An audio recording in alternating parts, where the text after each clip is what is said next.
এই জঙ্গলবাদের একটা নিদর্শন হচ্ছে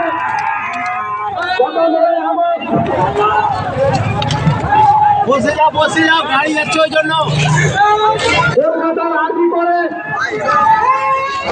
ডাক্তারি পড়ুয়া তাকে নৃশংসভাবে খুন করে হত্যা করা হয়। আজকে পুলিশ প্রশাসনের ভূমিকা শুধুমাত্র যারা প্রতিবাদ করবে তাদের উপরে লাঠিচার্জ,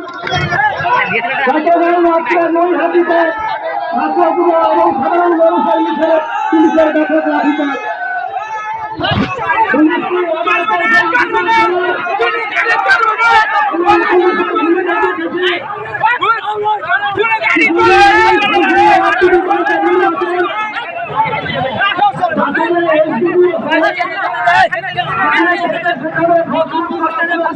ভূমিকা আমরা জানি।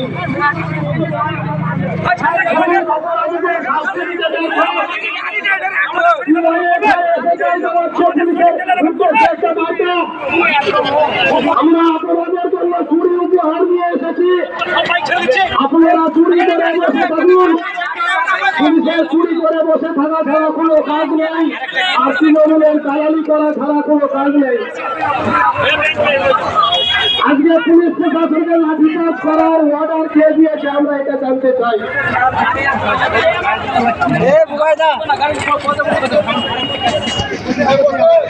সুপ্রিম কোর্টে মামলা করিয়েছে পশ্চিমবঙ্গের পুলিশ প্রশাসনের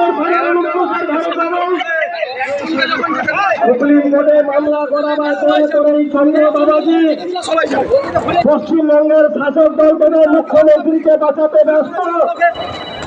দিনের পর দিন কোর্টে তারিখ হচ্ছে, আমরা মিছিল করবো, আমরা জাস্টিসের জন্য রাস্তায় থাকবো।